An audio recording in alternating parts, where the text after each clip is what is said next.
Hi guys, happy Saturday. Hope you're having a good weekend so far. So yeah, I'm just gonna jump right into it today. So today I am going to talk about it's not where you're going, it's who you become. I'm not sure if any of you have heard of, I know you've heard of Gary Vaynerchuk, and he always says that you need to fall in love with the process.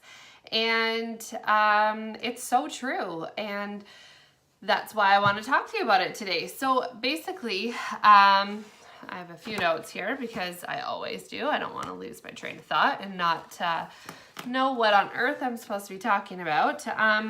But basically, I feel like when you have a goal, that is the destination, right? And if we focus too much on the destination, chances are we are missing out on so much that the journey has to offer. And I feel like you're also likely to give up on your goals if all you're focusing on is where you're trying to get.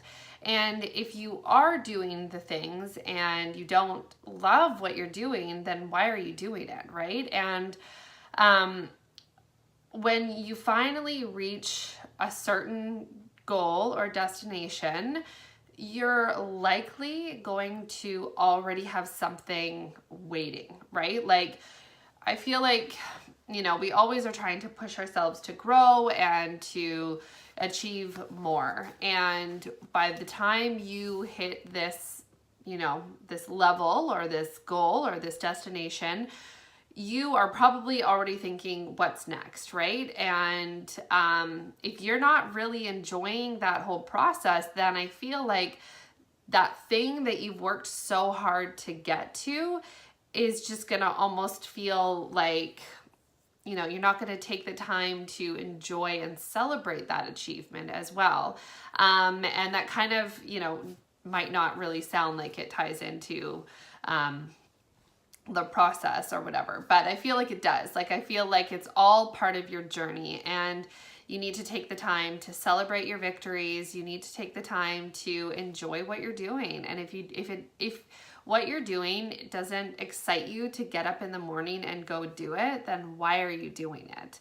I think so often we get sucked into the life of the monotony that it kind of, we forget that there's more on the table that we're just not going for.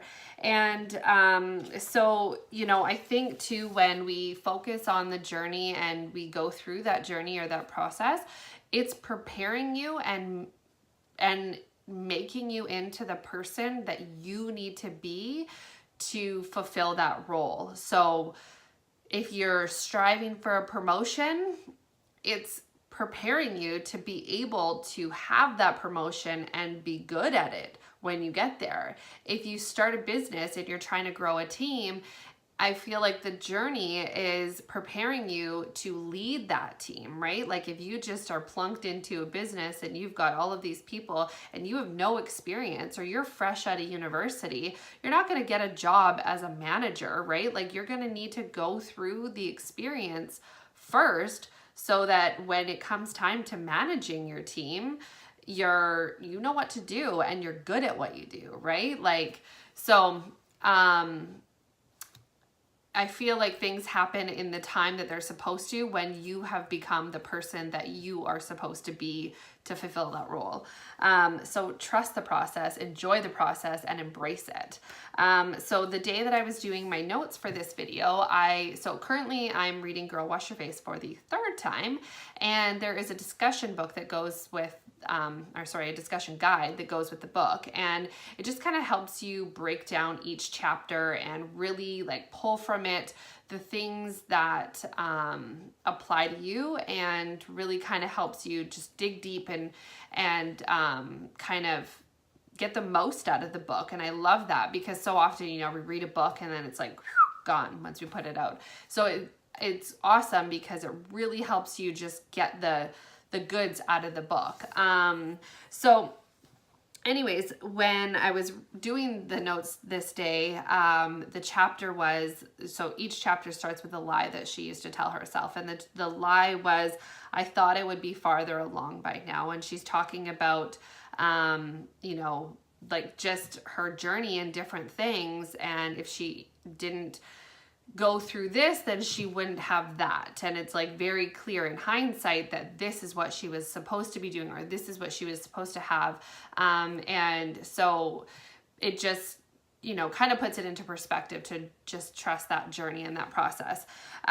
So what I was thinking about when I was doing the questions for that chapter, and I was thinking about the plans that I have had in my own life and kind of where my own journey has taken me. So for those of you who know me, then you probably know, but if you don't know me, I went to university years ago, and I used to be a child protection social worker, and I originally had plans to get my master's degree after I graduated. So when I graduated and I kind of got into my field, I wanted to get a little bit of experience first, and then I was going to go back to school. And the reason that I didn't go back to school was because there wasn't something specific that I felt called to do. There wasn't something that I was just like, oh, yes, I got to get into school. I want to do this. Like, you know, there's certain things when you're a social worker that kind of makes sense to branch off into and maybe get your master's like in counseling or something like that. And I didn't want to be a counselor, and the more I kind of worked in the field, the more it kind of became clear to me that there wasn't something specific that I wanted to put that time and effort and that money, frankly, into doing. So I just never pursued a master's. So that said, while I was working as a social worker, it just became clear to me that it was not what I was meant to do. It really wasn't something that made me get out of bed in the morning. It was heartbreaking. Like seriously, like my hands go up to my previous coworkers who I absolutely love, who are fantastic at their jobs, and the world is a better place because of them. However, it is not something that, you know, really is, it's just not mine, right? And so that was a hard pill for me to swallow. I worked really, really hard to go to school, to be in school, to pay for school. And so it was really hard for me to accept the fact that downstairs in my office, I have 2 framed degrees and certifications that I'm not doing anything with. And that's okay. It's, you know, it's taken me a little bit to kind of come to terms with that, but I have, and I'm so happy and motivated and excited about the path that I'm on now, that I know that this is what I was meant to do.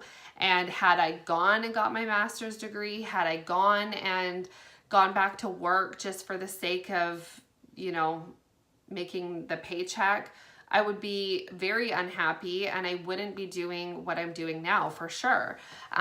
So that said, had I, you know, when I first graduated, when I first kind of realized that this wasn't what I was going to do long term, had I quit, I probably wouldn't be the person that I am today. I probably wouldn't have been ready to do the things that I am striving to do. I wouldn't have been ready. So, you know, I feel like there's all, like, timing is everything with things, right? And it was just, this is my time to do with what I want to do now, because it's clear to me what I want to do. So when I first started my business, I feel like, I mean, it took me a little while to really, really realize this, but I feel like it opened my eyes and the doors to possibilities.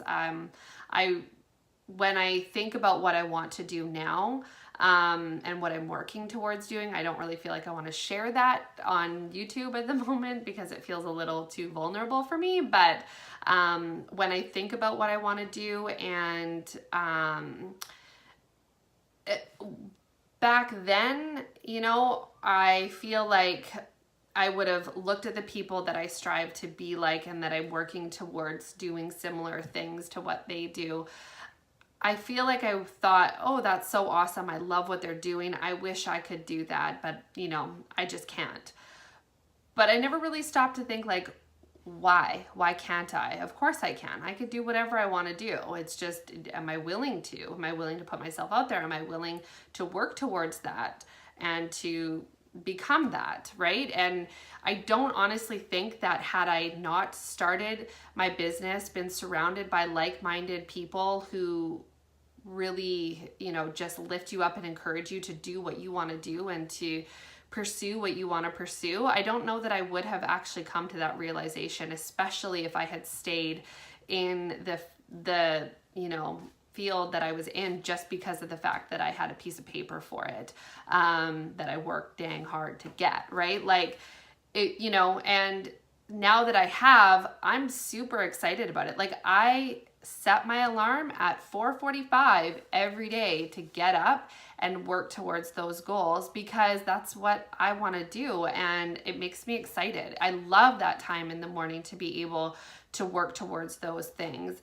And I can't tell you I ever once got up on my own when I had to go to a 9-to-5 job, and I never got up until the last second. I was like, okay, I'm gonna be late, like, and that's kind of an awful way to live, right? Like, just like, okay, go, like, get home, do, just like an autopilot, right? And if you follow my book club at all, we were talking about autopilot in last Monday's live, and I feel like you miss out on a lot when you're just flying through life on autopilot. So yeah, so jump out of your comfort zone, take a leap of faith. If you have something on your heart that you want to pursue, or a goal that you think would be really cool, but you just can't, you can. You just need to open your eyes and open your heart to the possibility that you can do it. You just need to figure out how and make sure that you set aside the time to do it and work towards it. And yeah. So that's my challenge for you this weekend.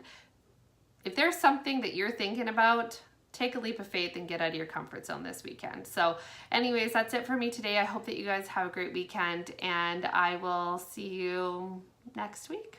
Have a good one. Bye.